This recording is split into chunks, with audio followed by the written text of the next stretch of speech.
शुभ रात्रि sleep stories में आपका स्वागत है। आज की कहानी है क्षमादान। दिल्ली नगर में भागीरथ नाम का युवक सौदागर रहता था।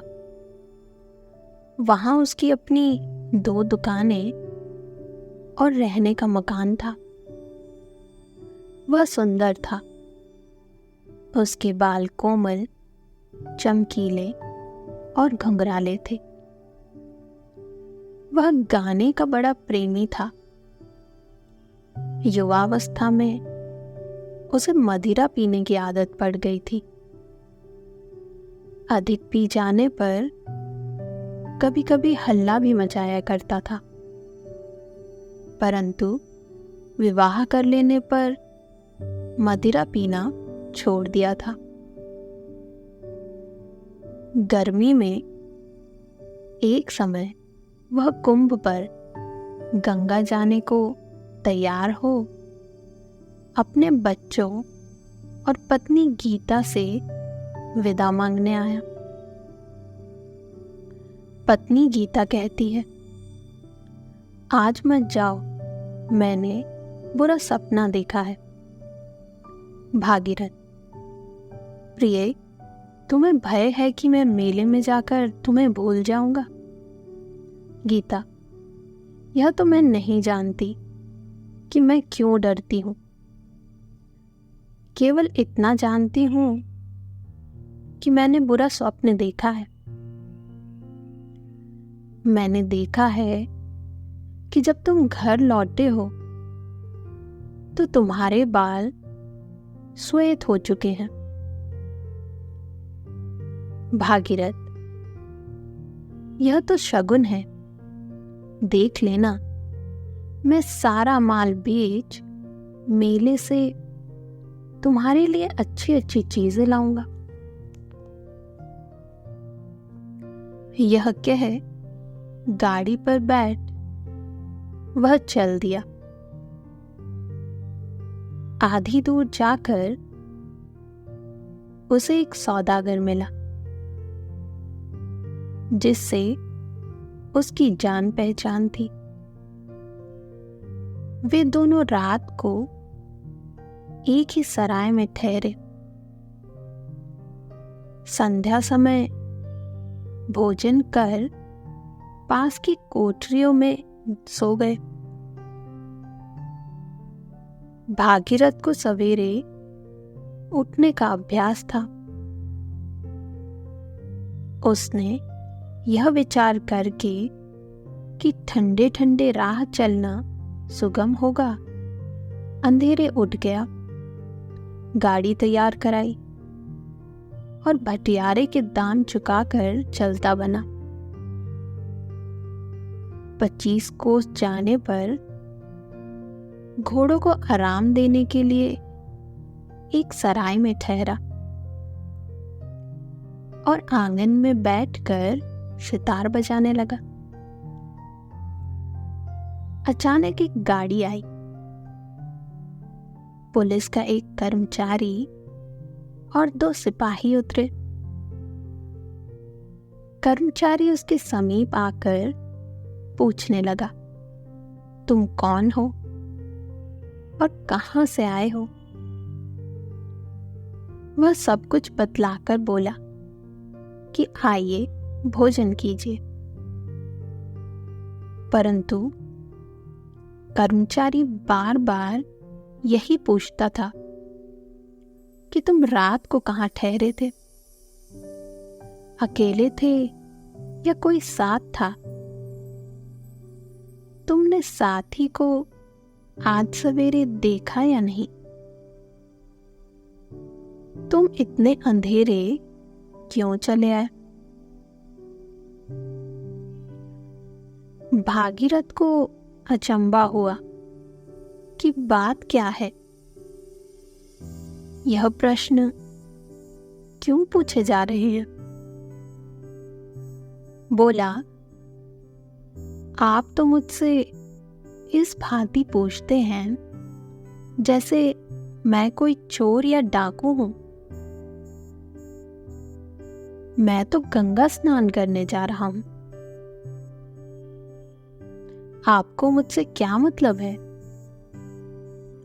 कर्मचारी, मैं इस प्रांत का पुलिस अफसर हूं और यह प्रश्न इसलिए करता हूं कि जिस सौदागर के साथ तुम कल रात सराय में सोए थे वह मार डाला गया। हम तुम्हारी तलाशी लेने आए हैं।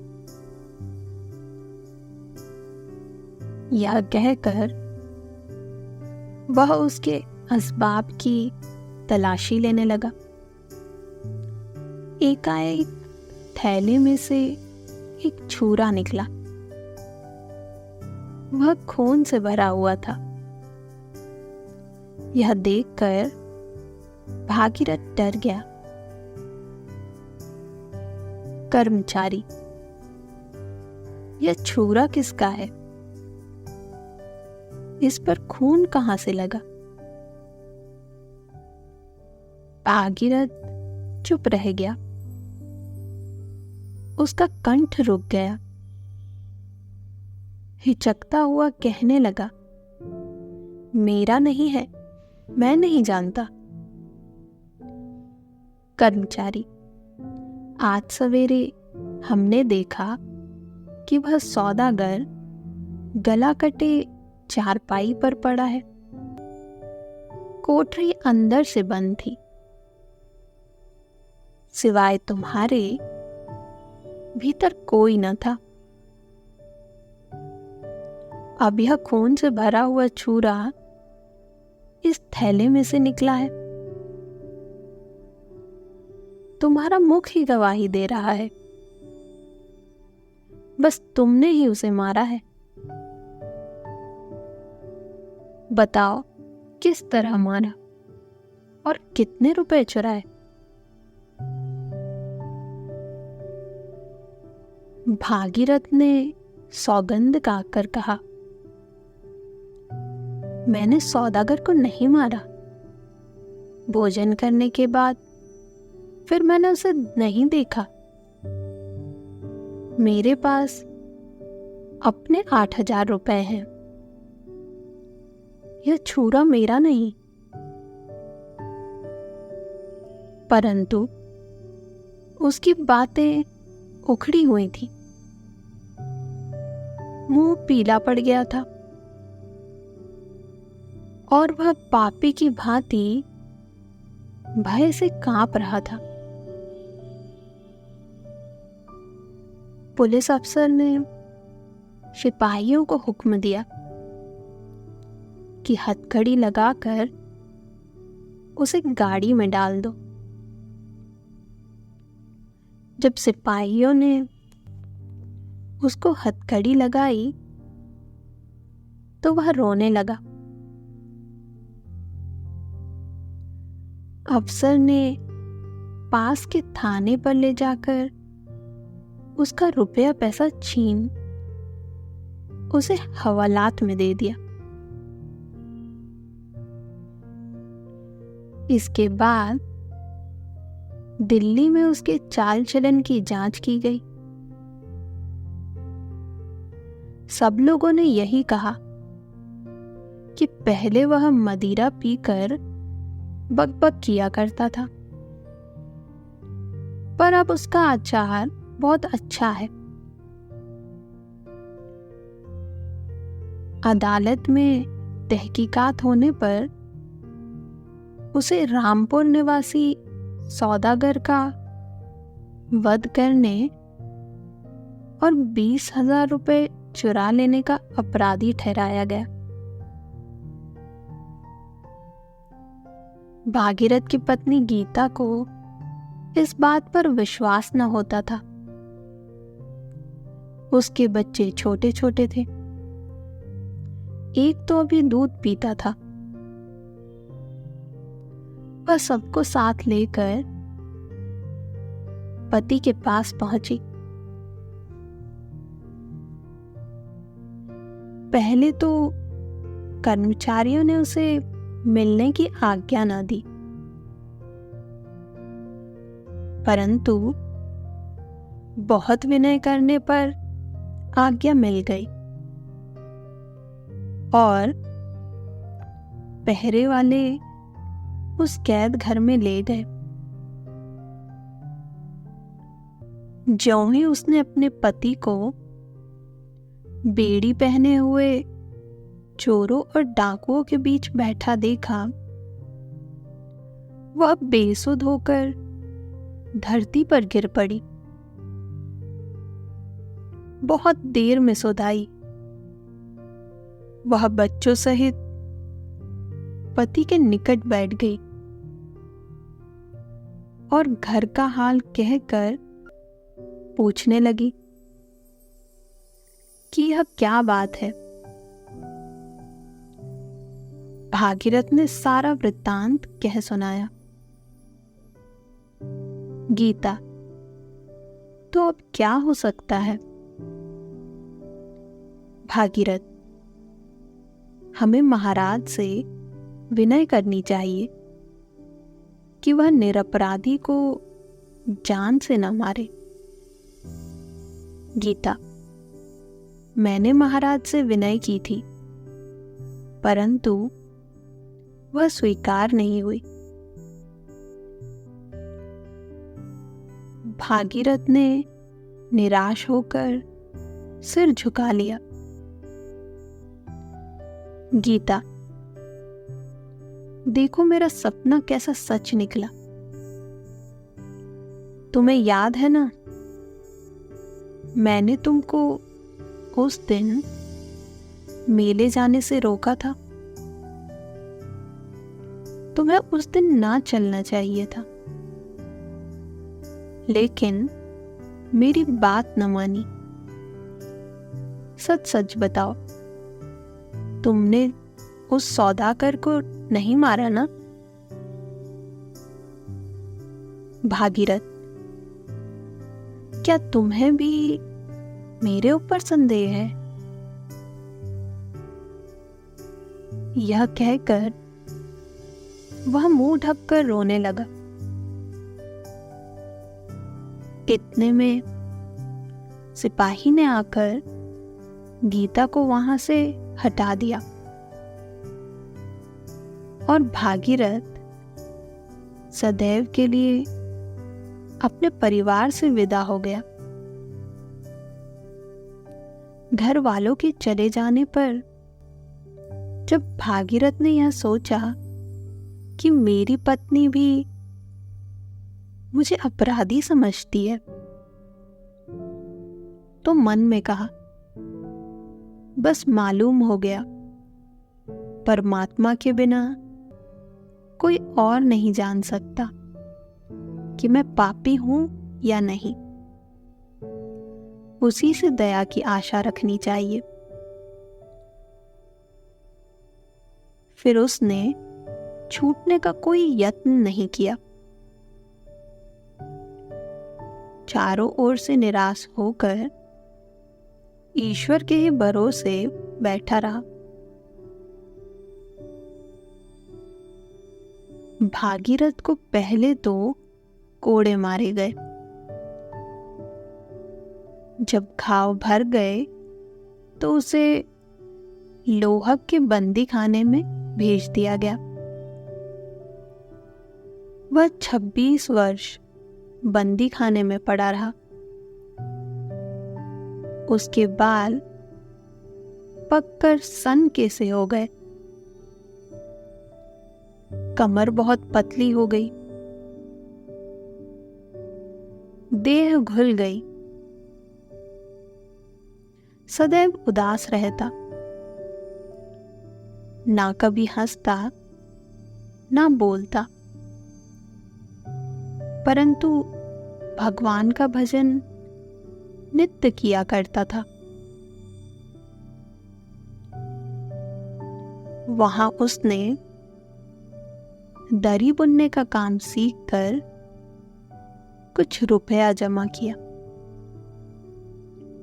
और भक्तमाल मोल ले ली। दिन भर काम करने के बाद शाम को जब तक सूरज का प्रकाश रहता वह पुस्तक को पढ़ा करता और इतवार के दिन बंदी खाने के निकट वाले मंदिर में जाकर पूजा पाठ भी कर लेता। जेल के कर्मचारी उसे सुशील जानकर उसका मान करते थे। कैदी लोग उसे बूढ़े बाबा अथवा महात्मा कहकर पुकारा करते थे। कैदियों को जब कभी कोई अजीर भेजनी होती तो वे उसे अपना मुखिया बनाते और अपने झगड़े भी उसी से चुकाया करते। उसे घर का कोई समाचार न मिलता था। उसे यह भी ना मालूम था कि पत्नी और बच्चे जीवित हैं या मर गए। एक दिन कुछ नए कैदी आए। संध्या समय पुराने कैदी उनके पास आकर पूछने लगे कि भाई, तुम कहाँ से आए हो और तुमने क्या अपराध किया है? भागीरथ उदास बैठ सुनता रहता। नए कैदियों में एक 60 वर्ष का हट्टा कट्टा आदमी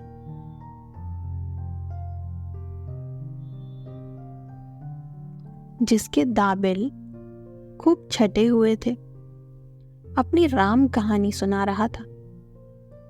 भाइयों, मेरे मित्र का घोड़ा एक पेड़ से बंधा हुआ था। मुझे घर जाने की जल्दी पड़ी हुई थी। मैं उस घोड़े पर सवार होकर चला गया। वहां जाकर मैंने घोड़ा छोड़ दिया। मित्र कहीं चला गया था। पुलिस वालों ने चोर ठहराकर मुझे पकड़ लिया। यद्यपि कोई यह नहीं बतला सका कि मैंने किसका घोड़ा चुराया है और कहां से। फिर भी चोरी के अपराध में मुझे यहां भेज दिया गया है। इससे पहले मैंने ऐसा अपराध किया था कि मैं जेल में भेजे जाने लायक था, परंतु मुझे उस समय कोई नहीं पकड़ सका। अब बिना अपराध ही यहां भेज दिया गया हूं।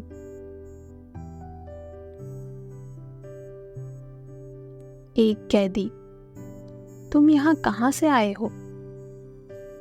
नया कैदी, दिल्ली से। मेरा नाम बलदेव सिंह है। भागीरथ, भला बलदेव सिंह, तुम्हें भागीरथ के घर वालों का कुछ हालचाल मालूम है? जीते हैं कि मर गए?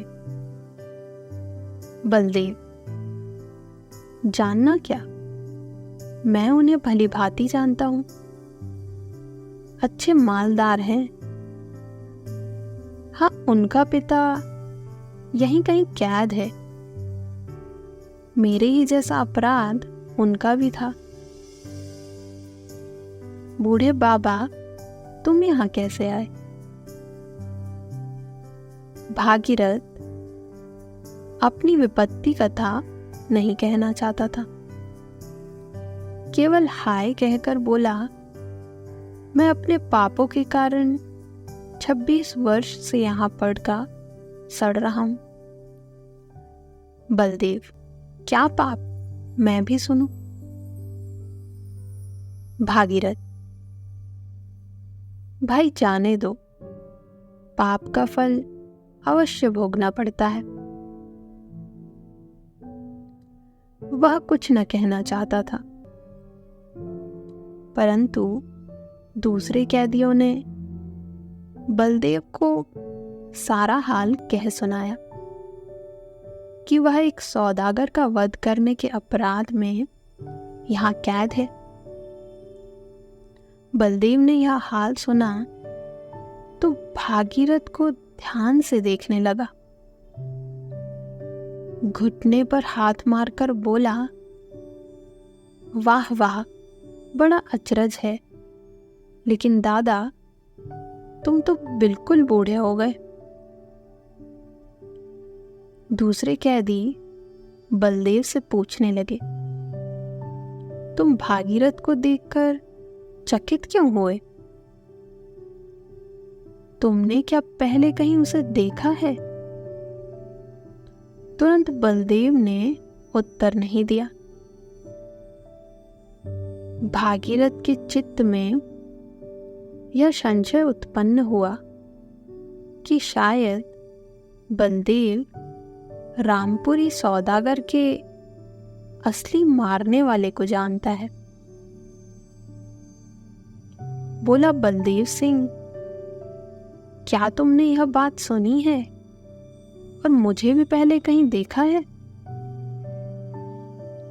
बलदेव, वह बातें तो सारे संसार में फैल रही हैं, मैं किस तरह नहीं सुनता। बहुत दिन बीत गए, मुझे कुछ याद नहीं रहा। भागीरथ, तुम्हें मालूम है कि उस सौदागर को किसने मारा था? बलदेव हंसकर, जिसके थैले में छुरा निकला वही उसका मारने वाला। यदि किसी ने थैले में छुरा छिपा भी दिया हो तो जब तक कोई पकड़ा न जाए उसे चोर कौन कह सकता है? थैला तुम्हारे सिरहाने धरा था। यदि कोई दूसरा पास आकर छुरा थैले में छिपाता तो तुम अवश्य जाग उठते। यह बातें सुनकर भागीरथ को निश्चय हो गया कि सौदागर को इसी ने मारा था। वह उठकर वहां से चल दिया, पर सारी रात जागता रहा। दुख से उसका चित्त व्याकुल हो रहा था। उसे अनेक प्रकार की बातें याद आने लगी। पहले पत्नी की उस समय की सूरत दिखाई दी जब वह उसे मेले जाने से मना कर रही थी। सामने ऐसा जान पड़ा कि वह खड़ी है। उसकी बोली और हंसी तक सुनाई दी। फिर बच्चे दिखाई पड़े। फिर युवावस्था की याद आई। कितना प्रसन्न चित्त था। कैसे आनंद से द्वार पर बैठा सितार बजाया करता था। फिर वह सराय दिखाई दी जहां वह पकड़ा गया। तब वह जगह सामने आई जहां उस पर कोड़े लगे थे। फिर बेड़ी और बंदी खाना। फिर बुढ़ापा और 26 वर्ष का दुख। यह सब बातें उसकी आंखों में फिरने लगी। वह इतना दुखी हुआ कि जी में आया कि अभी प्राण दे दे। हाय, इस बलदेव चंडाल ने यह क्या किया? मैं तो अपना सर्वनाश करके भी इससे बदला अवश्य लूंगा। सारी रात भजन करने पर भी उसे शांति नहीं हुई। दिन में उसने बलदेव को देखा तक नहीं। 15 दिन बीत गए। भागीरथ की यह दशा थी कि ना रात को नींद न दिन को चैन क्रोधाग्नि में जल रहा था।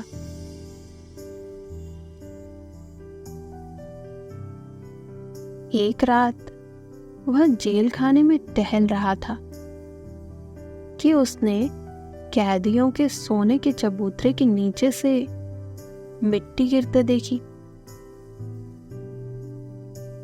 वह वहीं ठहर गया। देखूं मिट्टी कहां से आ रही है। सहसा बलदेव चबूतरे के नीचे से निकल आया और भय से कांपने लगा। भागीरथ आंखें मूंद कर आगे जाना चाहता था कि बलदेव ने उसका हाथ पकड़ लिया और बोला, देखो, मैंने जूतों में मिट्टी भर के बाहर फेंक कर यहां सुरंग बनाई है। चुप रहना, मैं तुमको यहां से भगा देता हूं। यदि शोर करोगे तो जेल के अफसर मुझे जान से मार डालेंगे।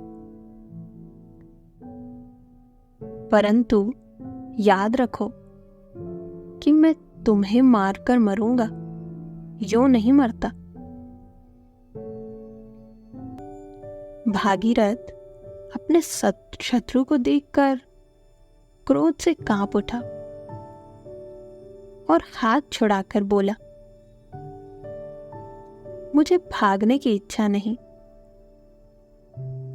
और मुझे मरे हुए तो 26 वर्ष हो चुके। रही यह हाल प्रकट करने की बात, जैसी परमात्मा की आज्ञा होगी वैसा होगा। अगले दिन जब कैदी बाहर काम करने गए तो पहरे वालों ने सुरंग की मिट्टी बाहर पड़ी देख ली। खोज लगाने पर सुरंग का पता चल गया। हाकिम सब कैदियों से पूछने लगा। किसी ने ना बतलाया, क्योंकि वे जानते थे कि यदि बतला दिया तो बलदेव मारा जाएगा। अफसर भागीरथ को सत्यवादी जानते थे। उससे पूछने लगे, बूढ़े बाबा, तुम सच्चे आदमी हो तो सच बताओ कि यह सुरंग किसने लगाई है। बलदेव पास ही ऐसे खड़ा था कि कुछ जानता ही नहीं। भागीरथ के होंठ और हाथ कांप रहे थे। चुपचाप विचार करने लगा कि जिसने मेरा सारा जीवन नाश कर दिया उसे क्यों छुपाऊं। दुख का बदला दुख उसे अवश्य भोगना चाहिए, परंतु बतला देने पर भी फिर वह बच नहीं सकता। शायद यह सब मेरा भ्रम मात्र हो। सौदागर को किसी और ने मारा हो। यदि इसने ही मारा तो इसे मरवा देने से मुझे क्या लाभ होगा। अफसर, बाबा चुप क्यों हो गए, बतलाते क्यों नहीं। भागीरथ, मैं कुछ नहीं बतला सकता। आप जो चाहें सो करें।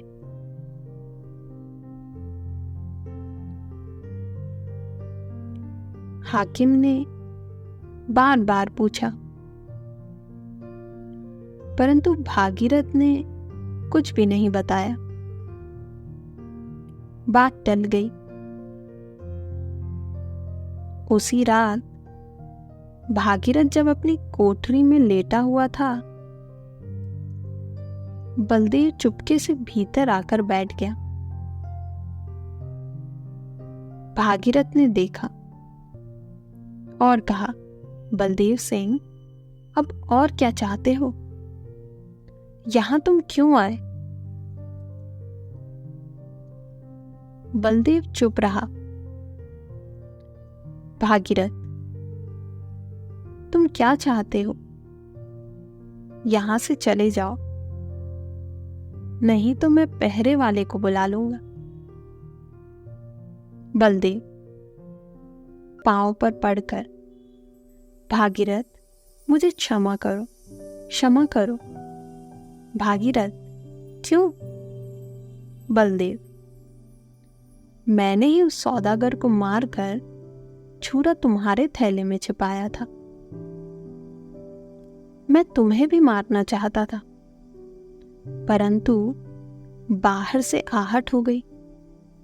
मैं छुरा थैले में रखकर भाग निकला। भागीरथ चुप हो गया, कुछ नहीं बोला।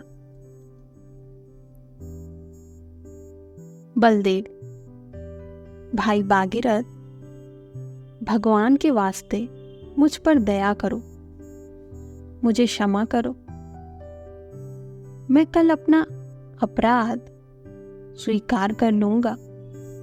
तुम छूटकर अपने घर चले जाओगे।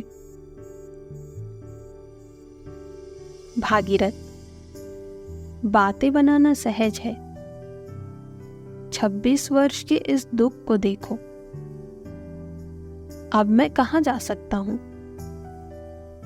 मेरी पत्नी मर गई, लड़के भूल गए, अब तो मेरा ठिकाना नहीं है।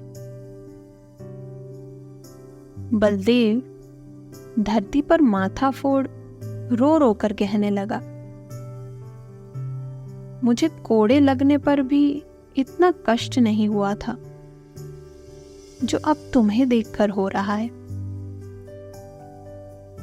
तुमने दया करके सुरंग की बात नहीं बतलाई। क्षमा करो, क्षमा करो, मैं अत्यंत दुखी हो रहा हूं। याज्ञ है। बलदेव दहाड़ मारकर रोने लगा। भागीरथ के नेत्रों से भी जल की धारा बह निकली। बोला, पूर्ण परमात्मा तुम पर दया करे। कौन जाने कि मैं अच्छा हूं अथवा तुम अच्छे हो। मैंने तुम्हें क्षमा किया।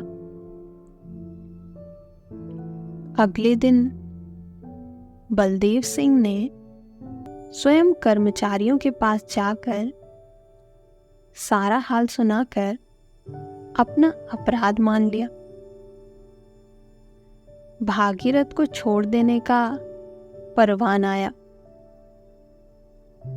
अंत में भागीरथ को जेल से छोड़ दिया गया।